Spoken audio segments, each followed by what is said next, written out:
This is Super Yacht News with Sisman. Hi, welcome back to the channel. So a 28 meter or 88 foot super yacht has been destroyed by fire in Mexico. The incident occurred off the coast of Cancun in a place called Islas Mujeres. Based on reports, the yacht's name was Dominique, and the fire is said to have started late in the evening of the 26th of July. Now, reports say that the crew of the yacht managed to find the fire in time, and despite trying to fight it, they abandoned ship soon after. We believe there were 7 to 8 people on board at the time of the fire, and we're not sure what ratio of that was crew to guests at this time. Now, as you can see in the video, at least 2 vessels attempted to fight the blaze. However, by this time there was no saving this yacht. Reports say that the first vessel on scene was a ferry, which used the hoses on the bow section to try to fight the blaze. As you can see in the video footage, I think at this point they've already backed off as the fire is out of control. The second vessel on scene were the emergency services, who also attempted to fight the fire. According to a statement released by the Mexican authorities, they said that there were no passengers on board the vessel, which seems to be at odds with other reports that we've received that state that there were 8 people on board and only a small number of them were crew. The yacht had been listed for sale as recently as May of this year, as you can see from this website here, with an asking price of $2.7 million.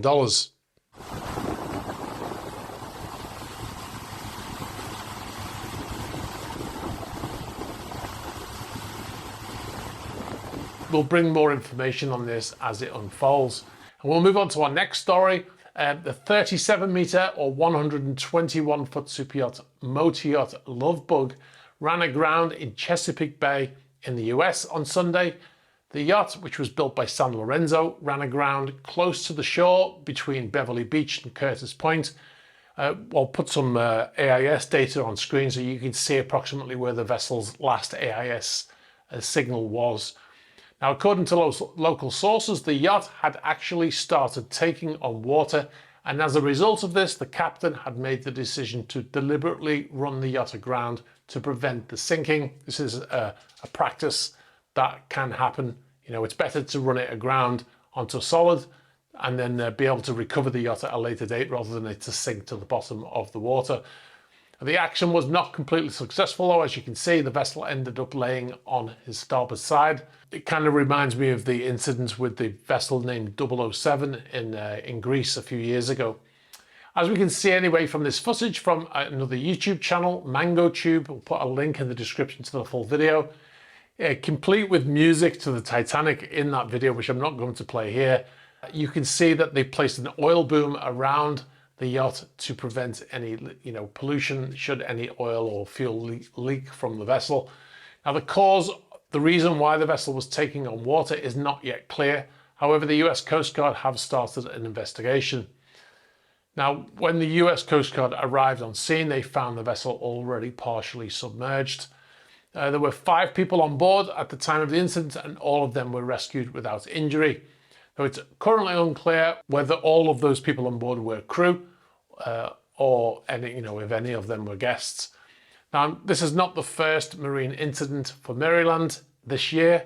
In fact, in the last 4 months, they've had 2 incidents, including this one that we know of. Obviously, the other one being the MV Dali crashing into the Francis Scott Key Bridge in Baltimore. The yacht was built in 2010, originally named Anastasia M, and can carry 8 guests in 4 cabins. Now we'll move on to our next story. Been a busy weekend for incidents with yachts. A 49 meter yacht had some issues going through the Corinth Canal in Greece, which resulted in the yacht's hull hitting the bank of the canal. The yacht, which was built in 2017 and named Motor Yacht Home, was built by Heeson Yachts. Now, as seen in this footage here, shot by another YouTuber whose channel we will link in the description, he actually sent the footage to us. If you want to see the full video, it's about 8 minutes long. You can check it out in the description there. Now, the vessel was heading east through the canal Now, if we look at the AIS data, another vessel, a large vessel called Emerald Sakara, which is billed as a yacht, but it's a cruise ship. It's heading through in the opposite direction without incident. And shortly after, Motor Yacht Home, as well as other vessels, start heading through in the opposite direction. However, the vessel's stern starts to move towards its port side and very close to the bank. Δεν πλητούν, όχι καθόλου. Πω τι γίνεται, με τα κινητά στο χέρι και τις φωτογραφικές μηχανές, όλοι.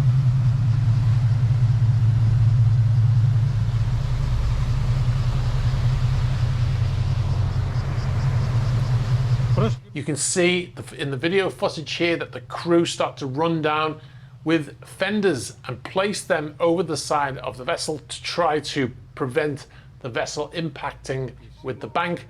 However, they seem to be unsuccessful, as a little later on in the video you cannot actually see it, but you can hear the vessel's hull hit the bank of the canal. Θα χτυπήσει.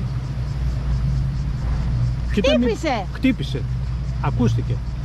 Now the vessel comes to a halt and then soon after gets underway again. Based on the video footage, which by the time we blow it up, it's quite grainy, but there does appear to be damage to the stern of that vessel.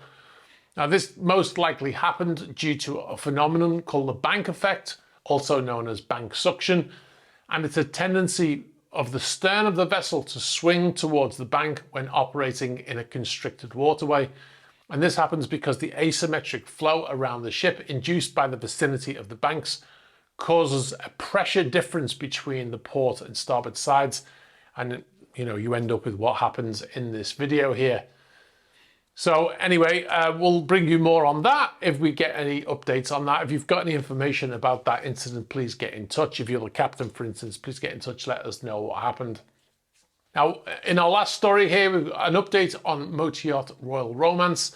You all know Royal Romance, the vessel that was arrested in Croatia and is being handed over to the Ukrainian government so they can sell the vessel to put the money towards the war in Ukraine. Well, the vessel has moved from the shipyard in Trogir to a port in Split. This is the first time the yacht has moved from Trogir in 2 years, after leaving Rijeka after threats against the yacht. The yacht did go out on sea trials, but it always went back to Trogir, and now the vessel is berthed in another location. Now, according to one of our subscribers, the berth the yacht moved to is located in the Navy port in Split. That belongs to the Croatian Navy, the Ministry of Defense.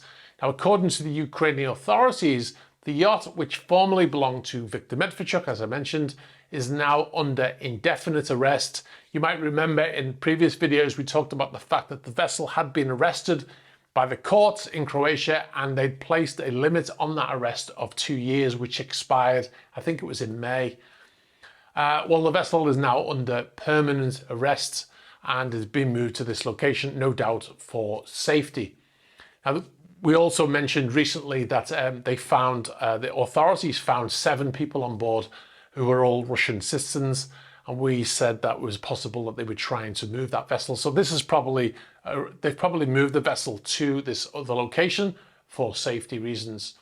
Now, this comes as lawyers employed by Medvedchuk have tried to have the vessel released, arguing that it is illegal to hold the yacht. This is a developing story, and we will bring you more as and when we have it. All right, one of the things that always comes up in yacht tours is, where do the crew live? What's it like for the crew? We're going to go through that now. We're going to show you life as a crew member on a yacht.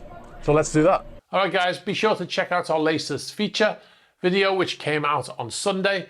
Not a lot of people watched it so far, which is disappointing because it's a really interesting video. It's an in-depth look at the rare to see crew quarters on a $50 million super yacht. Not just the quarters, the whole crew area, the mess, the laundry, other technical areas as well. We also have a full technical tour coming this week. However, you can check that out right now on our Patreon page. It's already on there live since Friday, I think. It's a 30-minute video, by the way. If you've got any information for us about any of these stories or any others, please be sure to get in touch. You know how to do it. You can get us in the email address in the ticket. You can get us on the About page of the YouTube channel, get us on Instagram, on Facebook Messenger, on Twitter, and on Threema. Be sure to like this video, very important for the algorithm, and hit the subscribe button, hit the bell for future notifications. All right, guys, thanks for watching, and I'll catch up with you soon. Bye-bye.